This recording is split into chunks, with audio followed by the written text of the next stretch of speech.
Halo guys, baru-baru ini kita digegerkan dengan berita penemuan jasad yang tidak utuh alias dimutilasi. Potongan-potongan tubuh ditemukan di aliran Sungai Batanganai, Sumatera Barat pada hari Selasa 17 Juni 2025. Dari hasil otopsi, korban diketahui adalah Septia Adinda.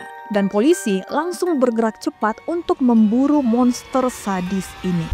5, 4, 3, 2, 1.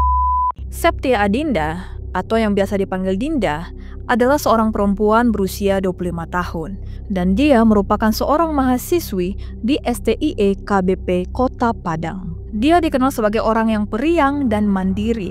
Tetapi dia juga orang yang pendiam, artinya nggak banyak ngomong. Nah, Dinda ini mengambil cuti kuliah karena perekonomian keluarganya sedang tidak baik, tidak stabil lah. Sehingga dia lebih memilih untuk cuti kuliah dulu sambil dia bekerja di jasa pengiriman barang untuk membantu-bantu keluarganya dan untuk memenuhi kebutuhannya agar tidak memberatkan keluarganya. Nah, sebelum kita lanjut ke kronologinya, kita mau flashback dulu ya, kenapa Dinda ini bisa berteman dengan pelaku. Jadi, Dinda ini punya sahabat sejak SMA. Namanya adalah Siska dan kerap dipanggil Cika. Cika ini punya pacar, namanya adalah Satria Juanda atau yang biasa dipanggil Wanda. Dan mereka ini sudah pacaran sejak SMP. Nah, karena Cika dan Dinda ini sudah berteman, sudah bersahabat, jadi Cika ini juga memperkenalkan pacarnya inilah kepada si Dinda. Jadilah mereka bertiga ini berteman, Cika, Dinda, dan Wanda. Dan awal hubungan pertemanan mereka ini sangatlah baik.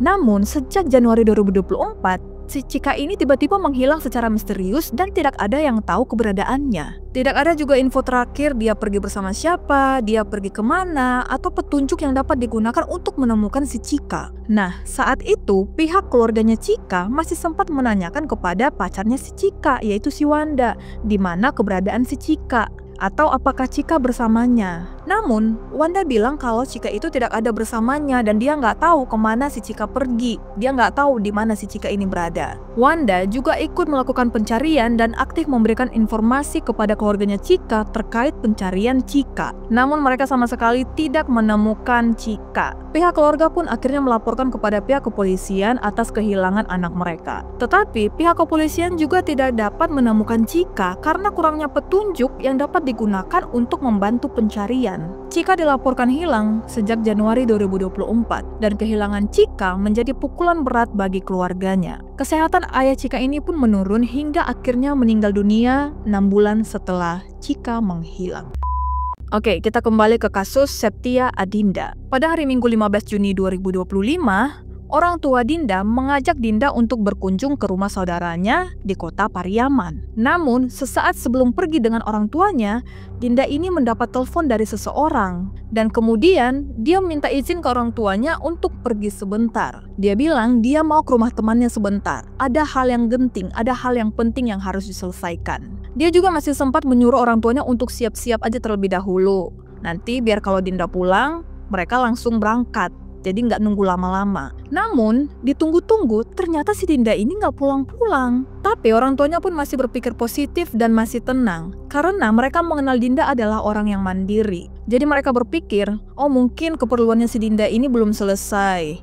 Ini adalah hal yang penting, jadi membutuhkan waktu yang cukup lama. Jadi nggak apa-apa lah, ditungguin aja lah si Dinda. Hingga lama-kelamaan kok Dinda ini belum pulang-pulang juga, sampai sore, bahkan sampai malam. Dan hal ini membuat orang tuanya khawatir, takut si Dinda ini kenapa-napa. Mulailah orang tuanya ini melaporkan ke keluarganya. Mereka mengatakan bahwa Dinda ini belum pulang-pulang dari pagi tadi. Nah, pihak keluarga yang juga merasa khawatir, mereka ini langsung melakukan pencarian ke rumah teman-temannya si Dinda. Namun mereka tidak mendapatkan informasi yang jelas dan mereka tidak menemukan Dinda. Mereka juga sempat menelpon Dinda, namun telepon Dinda ini sudah tidak bisa dihubungi lagi. Hal ini membuat keluarga menjadi sangat panik dan takut.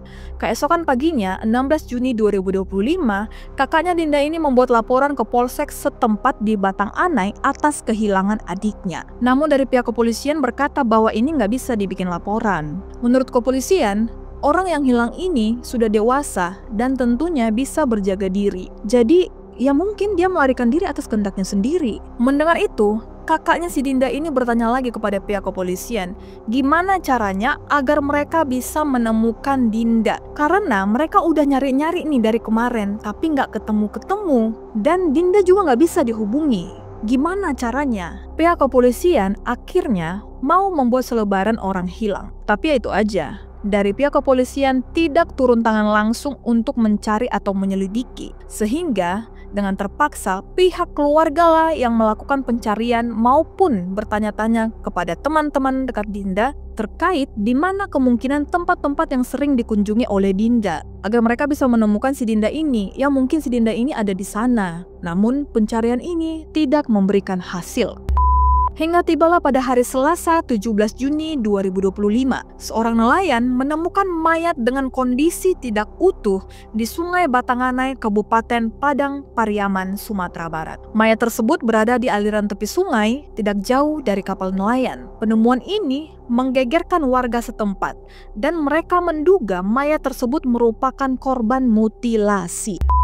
Keesokan harinya, pada Rabu 18 Juni 2025, potongan tubuh manusia kembali ditemukan di aliran Sungai Batanganai yang berjarak 3 km dari penemuan potongan tubuh pertama. Dan di hari yang sama, bagian tubuh lainnya juga ditemukan di sungai tempat pelelangan ikan yang merupakan muara dari Sungai Batanganai. Warga sekitar langsung geger dan langsung melaporkan kepada pihak kepolisian, dan pihak kepolisian langsung mendatangi lokasi dan mereka membawa potongan-potongan tubuh tersebut ke Rumah Sakit Bayangkara Padang untuk dilakukan autopsi. Hingga akhirnya identitas korban ini pun terungkap, yaitu Septia Adinda.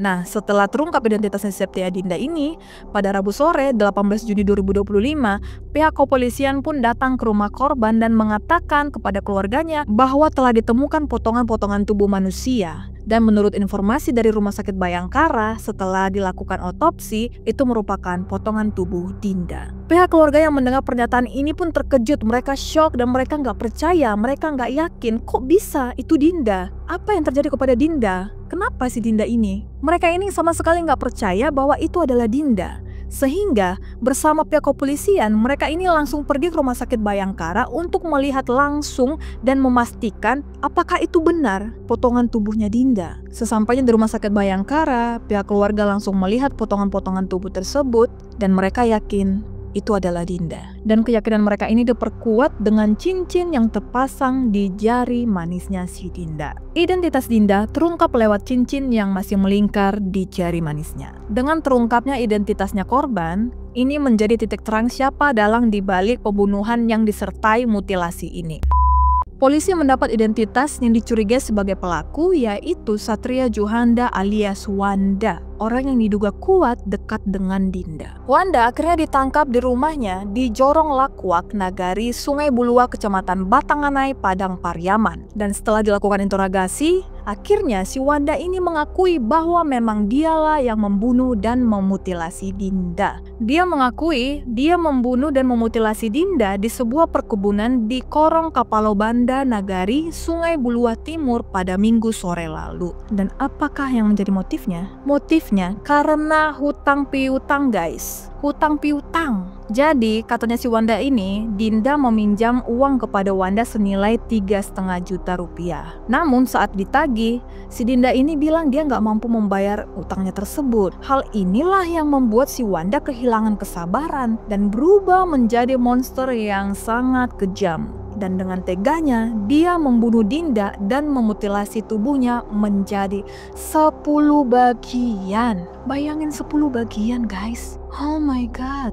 Namun saat pihak keluarganya si Dinda ini mendengar motif pembunuhan itu, mereka mengatakan bahwa ini nggak mungkin. Karena menurut mereka, walaupun di tengah kondisi keuangan mereka yang tidak stabil, mereka ini masih sanggup kok untuk membiayai kebutuhannya si Dinda. Dan mereka bilang bahwa pasti ada nih motif lain. Nggak mungkin utang piutang. Dari interogasi ini juga, guys, fakta lain terungkap. Dinda bukanlah satu-satunya korban.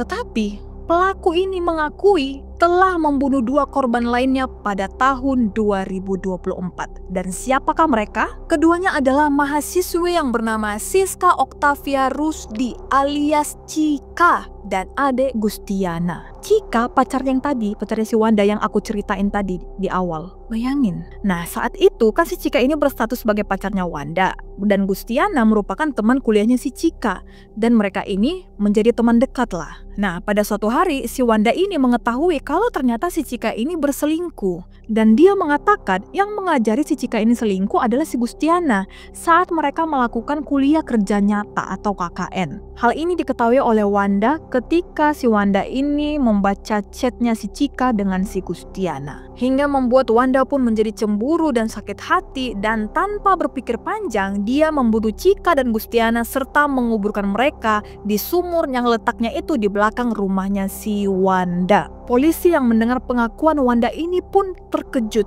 dan mereka bersama petugas terkait dengan segera membongkar sumur tempat 2 korban dikuburkan yang tentunya disaksikan oleh warga sekitar dan keluarga dari Cika. Di sana polisi menemukan sejumlah kerangka manusia dengan kondisi sudah tercerai-berai. Dan selain kerangka, ditemukan juga sejumlah barang bukti yang berupa baju dan barang bawaan yang diduga milik korban. Temuan kerangka-kerangka ini pun dievakuasi ke Rumah Sakit Bayangkara Padang untuk proses identifikasi lebih lanjut. Nah, saat pembongkaran di sumur itu berlangsung, ibunya Cika pingsan di tempat karena dia sangat syok. Dia sangat terkejut. Dia nggak berpikir bahwa anaknya akan menjadi korban dari si Wanda. Nah, pingsanlah ibunya ini.